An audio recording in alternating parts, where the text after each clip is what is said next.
Hi friends, welcome back to my channel. ഇന്ന് നമ്മൾ ഇവിടെ ചെയ്യാൻ പോകുന്നത് കൂട്ടുകറിയാണ്. പലർക്കും കൂട്ടുകറി എങ്ങനെ ചെയ്യാമെന്ന് അറിയായിരിക്കും.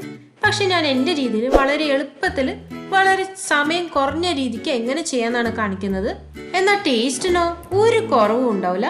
നിങ്ങൾ ഒരു തവണയെങ്കിലും ഈ പ്രാവശ്യത്തെ ഓണത്തിന് ഇത് ട്രൈ ചെയ്യാൻ മറക്കരുത്. അപ്പോൾ നമുക്ക് വേഗം റെസിപ്പിയിലോട്ട് കടക്കാം.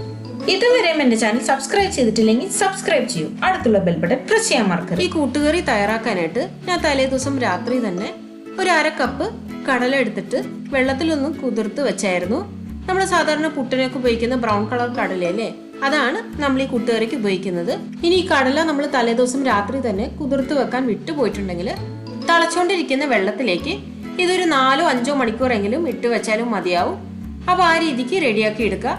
പക്ഷേ ഇത് തലേ ദിവസം രാത്രി തന്നെ നമ്മൾ ഈ കടല വെള്ളത്തിൽ ഇട്ട് വെച്ചാൽ മാത്രമേ ഈ കടല നല്ല സോഫ്റ്റ് ആയിട്ട് വെന്ത് കിട്ടുള്ളൂ.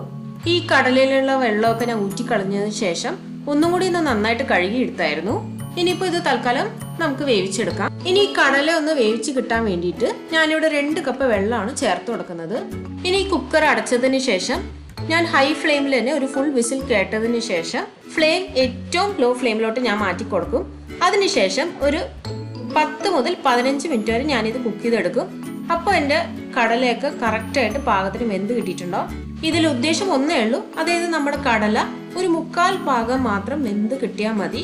കാരണം നമ്മൾ ഇനി അടുത്തതായിട്ട് ഇതിൻ്റെ അകത്തേക്ക് ചേനയും കായൊക്കെ ഇട്ട് ഒരു വിസിലും കൂടി കൊടുക്കുന്നതാണ്. അപ്പോൾ ഇപ്പം തന്നെ മുഴുവനായിട്ട് ഇത് വേവിച്ചെടുക്കേണ്ട ആവശ്യമില്ല. ഇവിടെ 10 മിനിറ്റ് ആയതിനു ശേഷം ഞാൻ ഫ്ലെയിം ഒന്ന് ഓഫ് ചെയ്ത് കൊടുത്തായിരുന്നു. ഇനിയിപ്പോൾ ഇതിൻ്റെ അകത്തുള്ള പ്രഷറൊക്കെ പോയെന്ന് ഉറപ്പ് വരുത്തിയതിന് ശേഷം മാത്രം നമുക്കിനി കുക്കർ തുറന്ന് ഈ കടലയുടെ വേവ് എങ്ങനെയാണെന്ന് ഞാൻ ജസ്റ്റ് ഒന്ന് കാണിച്ചു തരാം. ഇത് വെന്തോന്ന് ചോദിച്ചു കഴിഞ്ഞാൽ വെന്തിട്ടുണ്ട്, കാരണം നമ്മൾ ചെറിയ കടലയിൽ ഇട്ടേക്കുന്നത്. പക്ഷെ ഇത് മുഴുവനായിട്ട് വെന്തിട്ടില്ല. ഇനി അടുത്തതായിട്ട് നമുക്ക് ഇതിനകത്തേക്ക് കായും ചേനയുമാണ് ചേർക്കേണ്ടത്. ഞാനിവിടെ ചേന കുറച്ച് അധികമാണ് എടുത്തേക്കുന്നത്, എന്നാലേ നമ്മുടെ കൂട്ടുകറിക്ക് നല്ല ടേസ്റ്റ് ഉണ്ടാവുള്ളൂ. അപ്പോൾ ഞാൻ ഈ കായ എടുത്ത സമയത്ത് ഞാൻ കായയുടെ തൊലി മുഴുവനായിട്ട് കളഞ്ഞിട്ടില്ല. അതിൻ്റെ മേളിലുള്ള കറകളൊക്കെ ഉണ്ടാവുമല്ലോ, അത് ജസ്റ്റ് ഒന്ന് ഞാൻ കത്തി കൊണ്ടൊന്ന് വരഞ്ഞു കൊടുത്ത് മാത്രമേ ഉള്ളൂ. അപ്പോൾ ഇനി ഇതെല്ലാം ചേർത്തിട്ട് നമുക്ക് ഇതിൻ്റെ അകത്തേക്കുള്ള മസാലപ്പൊടികൾ ഇനി ചേർക്കാം. 1/4 ടീസ്പൂൺ മഞ്ഞൾപ്പൊടി, ഒരു 1/2 ടീസ്പൂൺ മുളക് പൊടി. ഇത് എരിവുള്ള മുളക് പൊടിയാണ്, അതുകൊണ്ട് ഞാൻ കുറച്ചേ ചേർക്കുന്നുള്ളൂ. ഇനി ഇതിൻ്റെ അകത്തേക്ക് മുന്നിട്ട് നിൽക്കേണ്ടത് നമുക്ക് കുരുമുളക് പൊടിയാണ്. അപ്പോൾ അത് ഞാനൊരു ഫുൾ ടീസ്പൂൺ കുമിച്ച് ചേർത്തിട്ടുണ്ട്. ഇനി ഇതിൻ്റെ അകത്തേക്ക് കുറച്ച് ഉപ്പും കൂടി ചേർക്കുക. ഞാൻ ഇതിൻ്റെ അകത്തേക്ക് കല്ലുപ്പാണ് ഉപയോഗിക്കുന്നത്. ഞാൻ നേരത്തെ പറഞ്ഞായിരുന്നു, കല്ലുപ്പ് ഉപയോഗിക്കുമ്പോൾ ഈ കറികൾക്കൊക്കെ കുറച്ചും കൂടി രുചി കൂടുന്നത് എനിക്ക് തോന്നിയിട്ടുണ്ട്. നിങ്ങൾക്ക് വേണമെങ്കിൽ സാധാരണ ഉപ്പ് വേണമെങ്കിൽ ചേർക്കാം. ഇനി ഇത് നന്നായിട്ട് യോജിച്ചതിന് ശേഷം നമുക്കിത് കുക്കർ അടച്ചു വെച്ച് വേവിച്ചെടുക്കാം. ഈ ഹൈ ഫ്ലെയിമിൽ ഒറ്റ വിസിൽ മാത്രം കേട്ടാൽ മതി. അപ്പോൾ നമ്മുടെ എല്ലാം പാകത്തിന് വെന്ത് കിട്ടിയിട്ടുണ്ടാവും. ഇനിയിപ്പോൾ ഈ സമയം കൊണ്ട് നമുക്ക് ഇതിനുള്ള അരപ്പൊന്ന് തയ്യാറാക്കണം. അതിന് വേണ്ടിയിട്ട് ഞാനിവിടെ 2 കൈപ്പിടി ചിരകി വെച്ചിരിക്കുന്ന തേങ്ങ ഒരു മിക്സി ജാറിൽ ഇട്ട് കൊടുത്തിട്ടുണ്ട്. ഇവിടെ ശ്രദ്ധിക്കേണ്ടത്, നമ്മൾ അരച്ച് ചേർക്കുമ്പോൾ തേങ്ങ കുറച്ച് കുറവേ ചേർക്കുള്ളൂ. അതേസമയം വറുത്ത് ചേർക്കുമ്പോഴാണ് കുറച്ച് കൂടുതൽ ചേർക്കുക. അപ്പോഴും നമ്മുടെ കൂട്ടുകറിക്ക് നല്ല ടേസ്റ്റ് ഉണ്ടാവുള്ളൂ. ഇനി ഇതിൻ്റെ അകത്തേക്ക് നമുക്ക് ഒരു 1/4 ടീസ്പൂൺ ജീരകം കൂടി ചേർക്കാം. നമ്മൾ കിച്ചടിക്കൊക്കെ ചെയ്ത പോലെ വളരെ നൈസായിട്ട് മഷി പോലെ അരച്ചെടുക്കേണ്ട ആവശ്യമില്ല, വെറുതെ ഒന്ന് അരച്ചെടുത്താൽ മാത്രം മതി. അപ്പോൾ ആ രീതിക്ക് റെഡിയാക്കി മാറ്റി വെക്കുക. ഇനിയിപ്പോൾ ഈ സമയം കൊണ്ട് നമ്മുടെ കായും ചേനയും കടലയൊക്കെ പാകത്തിന് വെന്തിട്ടുണ്ടോ. അപ്പോൾ അതിന്റെ പാകം ഞാൻ ജസ്റ്റ് ഒന്ന് എടുത്ത് കാണിക്കാം. ഈ കൂട്ടത്തിൽ വേവ് കൂടുതൽ ചേനയ്ക്കാണ്. അപ്പോൾ നമ്മൾ ചേന വെന്തോ ഇല്ലെന്ന് മാത്രം നോക്കിയാൽ മതി. ചേന വെന്തിട്ടുണ്ടെങ്കിൽ ഉറപ്പായിട്ട് കായ വെന്തിട്ടുണ്ടാവും. ഇനി ഇതിലേക്ക് നമ്മൾ നേരത്തെ അരച്ചു വെച്ചിരിക്കുന്ന അരപ്പില്ലേ, അതായത് തേങ്ങയും ജീരകവും വെറുതെ ഒന്ന് കറക്കി എടുത്തിട്ടുള്ളൂ, അതും ചേർക്കുക. കൂടെ തന്നെ മിക്സി കഴുകി എടുത്ത വെള്ളം ഞാൻ ചേർത്ത് കൊടുത്തതിന്. ഇനി ഇത് നന്നായിട്ട് യോജിപ്പിക്കുക. ഇനിയിപ്പോൾ ഈ ഒരു സ്റ്റേജിൽ നമുക്ക് ഉപ്പിന്റെ കുറവ് എന്തെങ്കിലും തോന്നിക്കഴിഞ്ഞാൽ കുറച്ചും കൂടി ചേർത്ത് കൊടുക്കുക. എന്നിട്ട് നമുക്ക് ഇതിൻ്റെ അകത്തുള്ള വെള്ളം ഒന്ന് വറ്റിച്ചെടുക്കുകയും വേണം. അപ്പോൾ ആ ഒരു സമയം കൊണ്ട് നമ്മുടെ അരപ്പിന്റെ പച്ചപ്പ് മാറുകയും ചെയ്യും. ഇനി ആ സമയം കൊണ്ട് നമുക്ക് ഇതിനുള്ള വറവൽ തയ്യാറാക്കാം. അതിന് വേണ്ടിയിട്ട് ഞാൻ 1 ടേബിൾ സ്പൂൺ വെളിച്ചെണ്ണ ചേർത്ത് കൊടുത്തിട്ടുണ്ട്.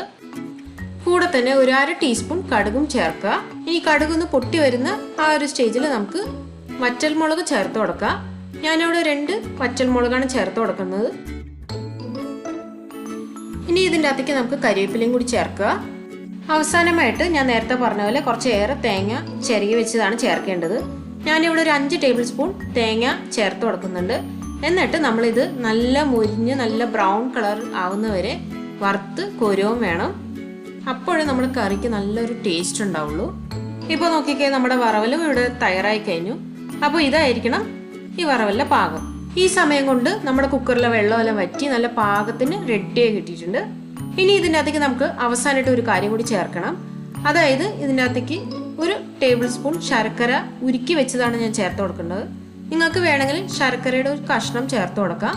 കുറച്ച് ടേസ്റ്റ് ബാലൻസ് ചെയ്യാൻ വേണ്ടിയിട്ടാണ് നമ്മൾ ഈ ശർക്കര ചേർത്ത് കൊടുക്കേണ്ടത്.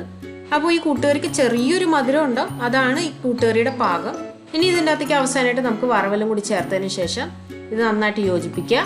അപ്പോൾ ഇതോടെ നമ്മുടെ കൂട്ടുകറി ഇവിടെ തയ്യാറായി കഴിഞ്ഞു. ഇനി ഇത് നമുക്ക് വിളമ്പുന്ന പാത്രത്തിലേക്ക് മാറ്റാം.